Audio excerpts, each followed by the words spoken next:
No no no no, मेरी कोई इच्छा नहीं कहीं जाने की, ना मैं किसी के संपर्क में हूँ, ना मेरी कोई इच्छा है कहीं जाने की। अभी भी मेरी ऐसी कोई लालसा नहीं थी चुनाव लड़ने की। चुनाव लड़ने की लालसा होती तो संजय मेहता फॉर्म भरता ना सर। आप कहते हैं वो टिकट मांग रहे थे, वो चुनाव लड़ना चाहते थे यहाँ से। मेरी लालसा नहीं है चुनाव लड़ने की। मैं झारखंड को डिलीवर करना चाहता हूँ। इस बात को समझिए, इस भावना को समझिए, इस बात को समझने की जरूरत है। अगर मुझे चुनाव लड़ना होता तो जो नियम बना था फॉर्म भरने का, मैं फॉर्म भरता। मैंने तो फॉर्म नहीं भरा, तो फिर कहां से बात आ गई चुनाव लड़ने की? मैं अभी भी कह रहा हूं, मेरी इच्छा नहीं है चुनाव लड़ने की। इस बात को झारखंड वासी समझे। मैं तमाम जेबीकेसी के कार्यकर्ताओं को यह कहना चाहता हूं कि मेरी कोई इच्छा नहीं है चुनाव लड़ने की। लेकिन मैं जिस तरीके से आपने खुद को प्रत्याशी के तौर पर कहां से लड़ेंगे उसका संकेत दिया है, उसी तरीके से जिन भी प्रत्याशियों को आपको चुनाव लड़ाना है उनको आप सीधा सिग्नल दीजिए कि आप यहां से प्रत्याशी होंगे। बाद में उथल पुथल की स्थिति, लोग छोड़ेंगे। एक एक जगह पे 30-30 लोगों को ये भरोसा दे देना, 32-32 लोगों से फॉर्म भरवा देना, लड़ाएंगे किसी एक को, वो 31 आदमी नाराज होगा। तो राम महतो जी के चेहरे पर वोट मिला है कि नहीं मिला, इसका आंसर है कि हाँ, उनके चेहरे का लाभ हुआ है। लेकिन इसी के साथ मेरा दूसरा ये है कि वो सिर्फ हमारे नामांकन की रैली में आए और पूरे चुनाव प्रचार के दौरान वो कभी नहीं आए। पहला चेहरे का प्रभाव, उनके चेहरे का प्रभाव का लाभ मिला। लेकिन आप क्या इस बात से इनकार देंगे कि मैंने मेहनत नहीं किया? मैं भी, पास कई लोग आए हैं कि मैं भी रिजाइन देना चाहता हूं। मैंने कहा नहीं, आप लोग रिजाइन मत दीजिए। मैंने किसी एक व्यक्ति को, जितने भी मुझसे ये बात कहा है, मैंने कहा कि आपको रिजाइन नहीं देना।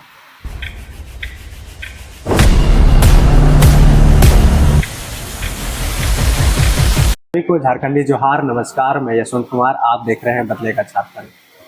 आज हमारे साथ अभी आप देख सकते हैं संजय मेहता जुड़ चुके हैं और हम इनसे जानना चाहेंगे कि आखिर जेबीकेसी का साथ जो बीच मझधार में छोड़ दिए हैं, क्या कारण रहा है। मैं सारी चीज़ों से आपको रूबरू कराऊंगा। तो सबसे पहले संजय दा, आपको बदलेगा झारखंड में हम आपका स्वागत करते हैं। जोहार। तमाम आपके दर्शकों को मेरा झारखंडी जोहार है। सबसे पहला सवाल दादा यही रहेगा, हमसे समझ सकते हैं कि क्या एक वजह रहा होगा कि जेबीकेसी को आप बीच रास्ते में छोड़ करके आप किनारे हो गए हैं? नहीं, बीच रास्ते में छोड़ने की बात नहीं। देखिए, आपको ये समझना पड़ेगा कि हम लोगों ने झारखंड की जनता को क्या उम्मीद और सपना दिखाया है। तो जब आप किसी को कुछ उम्मीद दिखा रहे हैं, कोई सपना दिखा रहे हैं, तो उसको पूरा करने का एक रोड मैप होना चाहिए था। हमने संगठन में हमेशा से यही बात की कि हमें एक रोड मैप तैयार करना होगा। हमें ये तैयारी करनी होगी कि अगर हम चुनावी राजनीति में आ रहे हैं तो हमें कैसे जीत हासिल करनी है, कैसे अपने प्रत्याशियों को जीत हासिल कराएंगे। एक बेसिक फर्क को समझिए। वो बार बार ये अनाउंस कर देते हैं कि मैं यहाँ से लड़ूंगा और यहाँ से लड़ूंगा। अपने बारे में आप 2 महीने पहले अनाउंस कर देते हैं कि मैं यहाँ से लड़ूंगा और यहाँ से लड़ूंगा। संगठन के बाकी के 79 कैंडिडेट्स कहाँ से लड़ेंगे, उनको आप तैयारी का समय नहीं देना चाहते हैं। बिल्कुल, इस बेसिक फर्क को समझिए। अगर संगठन है तो रूल सबके लिए इक्वल होना चाहिए, बराबर नियम होना चाहिए। आपकी घोषणा भी उसी वक्त होनी चाहिए जब सबका होगा सामूहिक तौर पर। तो आप अध्यक्ष हैं तो आप अपनी घोषणा पहले कर लेंगे। लोकसभा चुनाव में भी आपने इसी तरीके से किया।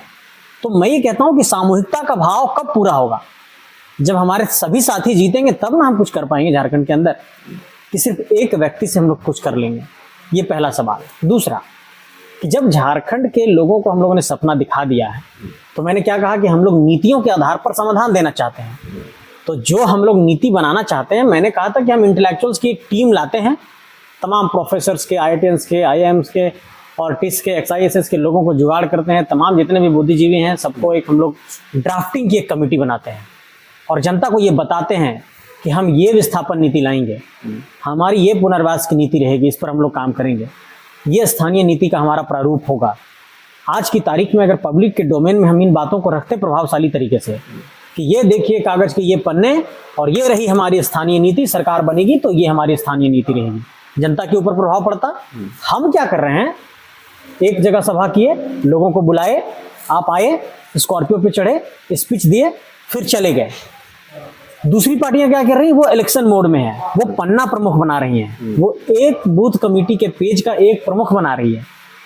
इस लेवल पे वो काम कर रही है। हम लोग क्या कर रहे हैं कि अगर मांडू में सभा हो रही है तो रामगढ़ की टीम, गिरिडीह की टीम, तो चांची की टीम, धनबाद की टीम सब पहुंच रही है एक सभा में। फिर बड़का गांव में सभा हुई तो पूरी हजारीबाग की टीम, बरही की टीम, कोडरमा की टीम सब एक सभा में पहुंच रही है। मैं ये कह रहा हूं कि ये चीजें अगर डिसेंट्रलाइज होकर के एरिया वाइज तरीके से बूथ लेवल पर हम लोग काम करते हैं, इसके लिए मैंने क्या प्लानिंग किया था कि बूथ लेवल पर हमारी टीम मजबूत होगी। हमने झारखंड मांगे जयराम अभियान को लॉन्च किया। झारखंड मांगे जयराम अभियान से संजय मेहता संगठन में था तो संगठन भी मजबूत होता और जयराम जी का इमेज बूस्टअप होता। तो हमने झारखंड मांगे जयराम अभियान लाया। उस अभियान को भी नहीं चलाने, उसका पूरा हमने प्रारूप तैयार किया था कि इसको कैसे बूथ कमेटी तक लेकर के जाएंगे। तो मैं ये कह रहा हूं कि जब आप किसी को सपना दिखा रहे हैं तो आपके पास रोड मैप होना चाहिए। एक ट्रेन आप चलाना चाहते हैं और पटरी पर उसको नहीं ले जाएंगे तो एक्सीडेंट कर जाएगा ना सर। तो आप हमारी बात नहीं सुनना चाहते हैं, उसके सब कुछ छोड़ दीजिए। ये तो अब क्या है कि संगठन के स्तर पर संगठन के नेताओं को अपमानित कर रहे हैं। ये ठीक है, व्यक्तिगत स्तर पर नेता अपमानित हुआ तो वो मिलजुल करके ये ठीक हो सकता है। मैं कह रहा हूँ मेरी व्यक्तिगत बात छोड़िए, मुझे अपमानित किया, मुझे स्टेज पर अपमानित किया, ये सब बात को दरकिनार करते हैं। लेकिन वो रोड मैप कहाँ है सर? जब हम इस बात को कहते हैं तो आप बुरा मानते हैं, हम सुझाव देते हैं तो बुरा मान जाते हैं। मैंने सुझाव संगठन के हित में दिया था। नहीं, वो जो सुझाव आप दिए थे तो जयराम महतो का फिर से आया था कि नहीं, अगर वो सुझाव दिए तो अच्छी बात है कि संगठन को मजबूत करने के लिए सुझाव दे रहे हैं। वो पर्सनल भी दे सकते थे, इस तरह से पब्लिश करना उचित नहीं समझेगा। देखिए, सबसे पहली बात कि ये चीज़ें कहाँ से पब्लिक डोमेन में आई ये मेरे भी संज्ञान में नहीं है। लेकिन मैं ये बात कहना चाहता हूँ कि जब सारी बात आप पब्लिक डोमेन में जाकर के रख देते हैं, अपना हेल्थ रिपोर्ट पब्लिक के पास लेकर के आते हैं, आप कहते हैं मैं पब्लिक प्रॉपर्टी हो गया, हम सब कुछ पब्लिक के पास लेकर के आएंगे। तो जब सब कुछ पब्लिक के पास, हमारा जो लेटर रहता है सब आप पब्लिक डोमेन में डालते हैं, सब कुछ आप पब्लिक डोमेन में डालते हैं, तो संगठन को कैसे मजबूत करना, जेबी केसेस JLKM झारखंड में कैसे मजबूत होगा, उसको मजबूत करने के बिंदुओं को लेकर के 17 पॉइंट था और उन बिंदुओं को पब्लिक मतलब जान गई। तो उसमें क्या बुराई थी? उसमें कोई अपराध तो नहीं लिखा हुआ था। बिल्कुल नहीं। तो मेरा कहना है कि जब सब कुछ आप पब्लिक डोमेन में ला रहे हैं और एक सजेशन अगर किसी तरीके से आया भी तो उस पर इतनी बड़ी बात, मैं ये कह रहा हूँ कि इससे और चीज़ें मजबूत होती हैं। आप संवाद करते हैं, आप बात नहीं करते हैं, संवाद नहीं करते हैं, कैसे होगा? सामान्य कार्यकर्ता नहीं मिल पा रहा है आपसे, कैसे होगा? तो आप एक चीज़ और समझिए, आप कहते हैं मेरी बहुत व्यस्तता है, बहुत अच्छी बात है। आप क्या कर रहे हैं कि दूसरे लोगों को अवसर ही नहीं दे रहे हैं, दूसरा कहीं पहुंच ही नहीं पा रहा है। अब यहाँ सभा है, आप डिसेंट्रलाइज करिए ना कि यहाँ की सभा को वो संबोधित करेंगे, यहाँ की सभा को वो संबोधित करेंगे, यहाँ काम बट जाएगा, बोझ कम होगा आपका। आप कहते हैं कि मैं 2 बजे रात निकला हूँ, देखिए सुबह का 4 बज गया, परेशान है। आप दूसरे को प्लेटफॉर्म ही नहीं देंगे और सब कुछ खुद करना चाहेंगे तो ये परिस्थितियां उत्पन्न होंगी। मैं एक एग्जांपल देता हूं। देवेंद्र नाथ महतो जी ने रांची में एक कार्यक्रम किया संगठन का, उनको नोटिस भेज दिया गया कि आपने ये पूछ कर किया क्या? भाई संगठन के वो नेता हैं, लोकसभा प्रत्याशी रहे हैं, कार्यक्रम किए हैं, संगठन का ही कार्यक्रम किए हैं, लोगों को बुलाए हैं, बातचीत कर रहे हैं, आगे की नीतियां तय करनी है, कैसे आगे लोग बढ़ेंगे। उस पर आप नोटिस भेजते हैं कि हमसे पूछ करके आपने ये कार्यक्रम किया क्या? तो झारखंड के 264 ब्लॉक में आप सबको नोटिस भेजते रहिए, कोई कार्यक्रम छोटा सा लोग करे तो। दूसरा बात, आप कार्यकर्ताओं को टास्क नहीं देंगे, संगठन के लोगों को टास्क नहीं देंगे तो चीजें डिरेल हो जाएंगी। क्या करती हैं पार्टियां? अभियान चलाती हैं और वो अभियान जा करके ग्राउंड पे उतरता है। हम लोग भी अभियान ही लाए थे, झारखंड मांगे जयराम अभियान लाए थे, अभियान नहीं चलने दिया गया। मैं कहाँ गलत हूँ बताइए? नहीं, अभी तो देखा जाए तो आपके विचार सही है, लेकिन फिर भी अभी ये पार्टी नहीं है। अगर हम अन्य पार्टियों की तुलना करें, जैसे बीजेपी हो, कांग्रेस हो, तो वो बहुत पुरानी पार्टी हो चुकी है और उसके अनुसार अगर हम लोग चलना चाहें तो कहीं ना कहीं हम लोग पीछे रह सकते हैं, क्योंकि उन लोग समझिए कि एक लेवल तक पहुंच चुके हैं और हम लोग अभी समझिए कि खड़े हो रहे हैं। तो उस परिस्थिति में है कि पार्टी से तो गलती होगी और थोड़ा बड़ा गलती नहीं, बहुत सारी गलती होगी, और उस गलती के कारण से अगर आप संगठन को या पार्टी को छोड़ते हैं तो ये कहाँ तक उचित हो सकता है? बहुत अच्छा सवाल है आपका। मिस्टेक हुआ, उसमें सुधार करनी चाहिए, बिल्कुल। लेकिन जब रिपीटेशन ऑफ मिस्टेक्स हो रहा है तो ये इसका मतलब है कि आप सुधार की प्रक्रिया में नहीं जाना चाहते हैं। गलतियां एक बार नहीं हुई हैं, बार बार हुई हैं। तो मैं ये कहने की कोशिश कर रहा हूं कि जब आंदोलन के रास्ते से निकलकर चुनावी राजनीति में आ गए हैं और बड़े बड़े राजनीतिक सुरमाओं से, अरबपतियों से हमारा सामना होना है, बड़े बड़े वैसे लोगों से सामना होना है जो अंबानी और अडानी के संरक्षण में पल बढ़ रहे हैं, वैसे लोगों से सामना होना है जो 70 साल से पार्टियां चला रहे हैं। तो आप दिन रात खाली इसी मूड में रहेंगे कि सभा में जाना है, स्पीच देना है, तो रणनीति पर कम काम करेंगे, आप इन बिंदुओं पर कम काम करेंगे। आप बैठना नहीं चाहते हैं, स्ट्रैटेजिकली काम नहीं करना चाहते हैं, स्ट्रैटेजिक वे में काम नहीं करना चाहते हैं, तो ऐसे नहीं होता है। फिर तो यही होगा, तो फिर हम लोग वही बेहतर रहता, चुनावी राजनीति में नहीं आते हम लोग, दिन रात फैक्ट्रियों के पास आंदोलन करते और उसी आंदोलन के रास्ते से लोगों को सिर्फ हक अधिकार हम लोग जो दिला रहे थे उसी तरीके से अपना दिलाते रहते, फिर हम लोगों को चुनावी राजनीति में आने की जरूरत नहीं थी। जब चुनावी राजनीति में आ गए हैं, पॉलिटिकल पार्टी का रजिस्ट्रेशन करा दिए हैं, तो आपको उसके तरीके से एक्ट करना होगा, आपको गंभीरता दिखानी होगी। आज की तारीख में हमारे संगठन के अंदर मैं हमेशा इस बात का पक्षधर रहा हूं कि एक मीडिया की पॉलिसी बनाई, कोई भी कार्यकर्ता छोटा सा भी अपने ही संगठन के नेता के ऊपर कुछ भी बयानबाजी मीडिया में कर रहा है, हो रहा है ये चीज। आपने देखा है क्या कि किसी बीजेपी का कोई कार्यकर्ता जो प्रखंड लेवल का है वो अमित शाह और मोदी के बारे में या किसी सांसद के बारे में ये कह रहा है कि अरे इस सांसद का क्या वैल्यू था, ये तो मोदी जी के कारण सांसद बन गया है। किसी भी आपने बीजेपी के कार्यकर्ता को अपने किसी सांसद के बारे में ऐसे बोलते हुए सुना है? नहीं, बिल्कुल नहीं। यहाँ पर ये परिस्थितियां हैं, तो इसके लिए गाइडलाइन पॉलिसी बनाने की जरूरत है। तो इन सब चीजों में जब मैं सुधार की बात करता हूँ तो लोगों को नागवार गुजरता है कि संजय मेहता छोड़कर चला गया। जब आप मेरी बात नहीं सुनेंगे, ह्यूमिलिएट करेंगे, अपमानित करेंगे, इन परिस्थितियों में आदमी क्या करेगा ये बताइए। हम लोग शौकिया तौर पर एफआईआर झेलने नहीं आए थे, शौक नहीं था कि हम लोग एफआईआर झेलें, आए थे कि कुछ करना है, लेकिन कोई नहीं सुनेगा सर तो क्या कर सकते हैं आप ये बताइए। लेकिन मैं इस बात का उम्मीद दिला रहा हूँ, 1,58,000 के आसपास लोगों ने मुझे वोट दिया है, प्यार दिया है, समर्थन दिया, आशीर्वाद दिया है, और मैं उनका ऋणी हूँ।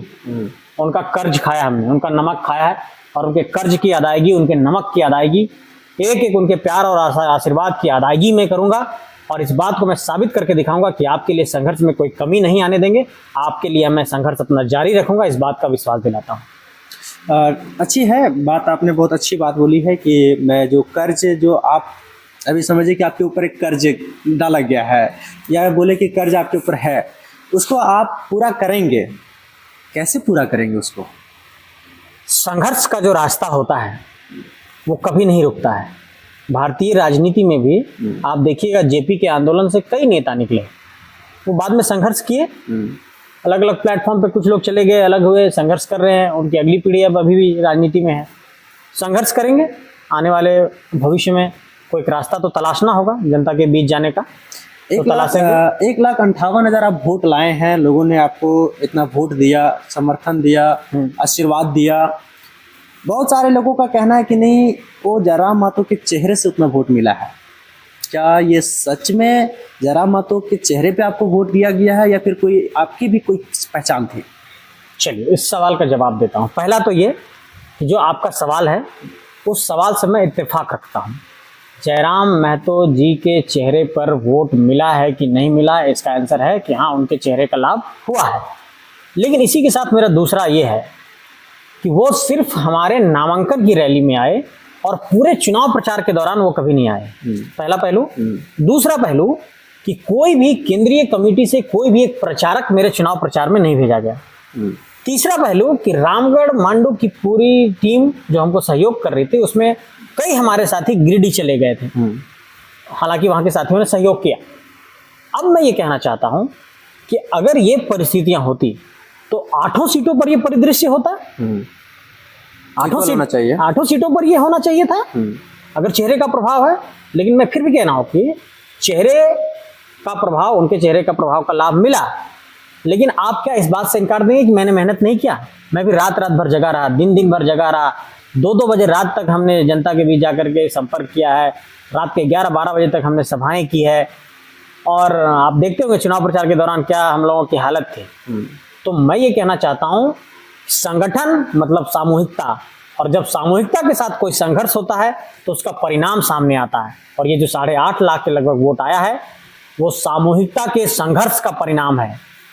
किसी भी संगठन में एक नेतृत्व करता तो होता ही है, लेकिन उसके पीछे जो चलने वाली फौज होती है उसके पीछे जो चलने वाले सिपाही होते हैं, उनके संघर्ष को आप नकार नहीं सकते। आप अगर ये कह रहे हैं कि सिर्फ और सिर्फ मेरे चेहरे का परिणाम है, तो मैं फिर इससे इत्तेफाक नहीं रखूंगा। मैं कहूंगा कि आपके चेहरे के साथ साथ उन लाखों कार्यकर्ताओं के मेहनत का भी परिणाम है, वोट तब मिला है। क्या उन कार्यकर्ताओं की मेहनत को आप दरकिनार कर देंगे जो बूथ लेवल पर मेहनत किए, जिनके पसीने से टी शर्ट भीग गए, जिन्होंने मुझे 1-1 2-2 रुपया दिया, जिन्होंने आशीर्वाद दिया, जिन माँ बहनों ने आंचल खोल करके मुझे आशीर्वाद दिया, तो उनका तो कर्ज है मेरे ऊपर, मैं उनकी अदायगी करूंगा, लेकिन उनका भी मेहनत है, इस बात को मैं कहना चाहता हूँ जी। चलिए, आप आगे का रास्ता कैसे तय करेंगे? संगठन के साथ करना चाहेंगे, फिर से जुड़ना चाहेंगे जेबी केसेस में या जेल के में? फिर से कोई एक आशा, एक उम्मीद है कि मैं फिर से जाना चाहूँगा? कोई एक समझिए कि एक पॉइंट छोड़े है कि मैं जाना चाहता हूँ ये इस प्रकार से? मेरे इस्तीफे का पत्र आपने पढ़ा होगा, मैंने लिखा है कि मैं आत्मचिंतन करना चाहता हूँ, मुझे आत्मचिंतन की आवश्यकता महसूस हो रही है और मैं फिलहाल ब्रेक मोड में हूँ। मैं सोच रहा हूँ कि क्या करना है, लेकिन चूंकि आप जैसे साथी घर पहुँच रहे हैं, फ़ोन कर रहे हैं, तो मैं अपनी बातों को अभिव्यक्त कर रहा हूँ ताकि जनता तक ये संदेश जाए कि मेरी भावना क्या है। मैंने तो तमाम नीतियों पर, सिद्धांतों पर बात किया, थोड़ा सा एक पॉइंट में रखना चाहता हूँ। बताइए, बड़का गांव, केरेडारी, रामगढ़, मांडू, बसंतपुर, मेरे बरही का जो बगल में विधानसभा है, कोडरमा, बरकट्ठा विधानसभा, इन क्षेत्रों में कार्यक्रम हुए, मुझे सूचना तक नहीं दी गई। मैं इस एरिया का लोकसभा प्रत्याशी था। मैं कहता हूं कि आप मुझे अपमानित करते हैं, मंच पर लोग हमको रोकते हैं, मैं इस बात को नहीं बनाना चाहता मुद्दा। करिए ना मेरी बेइज्जती, कोई दिक्कत नहीं है, मैं सह लूँगा। लेकिन जिन करोड़ों लोगों को हम लोगों ने सपना दिखा दिया है, 3.25 करोड़ की आबादी को, कि अब हम लोग आ रहे हैं तो झारखंड के लोगों को झारखंड में नौकरी देंगे, झारखंड के लोगों को यहीं पर हम समाधान देंगे, झारखंड की नीतियां बनाएंगे, पलायन रोकेंगे। मॉडल कहाँ है सर? आज तक हमारा मैनिफेस्टो पर जो बताया गया था कि उस पर काम हो रहा है, कॉन्क्रीट काम नहीं हो पाया है। तो मॉडल आपको देना होगा ना। दूसरी पार्टियां आएगी अपना संकल्प पत्र लेकर के, ये हमारा मॉडल है झारखंड को लेकर, तो उस वक्त आप क्या कहेंगे कि मैं स्कॉर्पियो पर छत पे भाषण दे रहा हूं? वही हमारा मॉडल है। आपको राजनीति में गंभीरता लानी होगी, वो आपका स्टाइल है, उसका सम्मान है। साथ साथ ये आपको एक्सेप्ट करना होगा कि हम क्या झारखंड को देना चाहते हैं और नीतिगत समाधान का रास्ता कैसे निकलेगा, इस पर बात करनी होगी। और मैं तमाम जेबी केसेस के कार्यकर्ताओं को ये कहना चाहता हूँ और तमाम जेल गेम के कार्यकर्ताओं को कहना चाहता हूँ कि आप सबों के प्रति पूरा मेरा सम्मान का भाव है। अगर मेरे अंदर जरा भी ये भाव होता तो मेरे साथ जो अपने साथी हैं, मैं लाखों लोग, हजारों लोगों को रिजाइन नहीं दिला पाता। 5 आदमी को दिलाता, 10 आदमी को साथ साथ में ना। मेरे पास कई लोग आए हैं कि मैं भी रिजाइन देना चाहता हूँ। मैंने कहा नहीं, आप लोग रिजाइन मत दीजिए। मैंने किसी एक व्यक्ति को, जितने भी मुझसे ये बात कहा है, मैंने कहा कि आपको रिजाइन नहीं देना। मैंने किसी को भी रिजाइन नहीं देने दिया। क्यों? क्योंकि मैंने ये सोचा कि अगर मैं खुद अलग हो जाऊंगा तो हो सकता है वहाँ सुधार की प्रक्रिया शुरू हो जाए, वो चीज़ें ठीक हो जाए, झारखंड के लोगों को समाधान मिल जाएगा। मेरी अगर आवश्यकता महसूस होगी तो मुझे याद करेंगे, तो फिर मुझे जो झारखंड को देना होगा वो मैं फिर अपनी तरफ से दूंगा। इसलिए मैंने किसी एक व्यक्ति को ये नहीं कहा है कि आप रिजाइन करिए, जिसने भी मुझसे संपर्क किया है।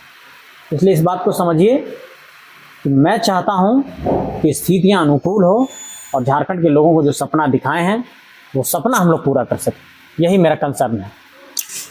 जयराम महतो की पार्टी को कैसे मजबूत किया जा सकता है, कोई आप संदेश देना चाहते हैं? हालांकि अभी आप पार्टी से अलग हैं, आपने त्याग पत्र दे दिया है, लेकिन क्या कोई संदेश देना चाहते हैं कि इसमें चीज़ में सुधार करेंगे तो आप, हो सकता है कि आप मुख्यमंत्री बन जाएं, हो सकता है कि आपके बहुत सारे विधायक हो जो।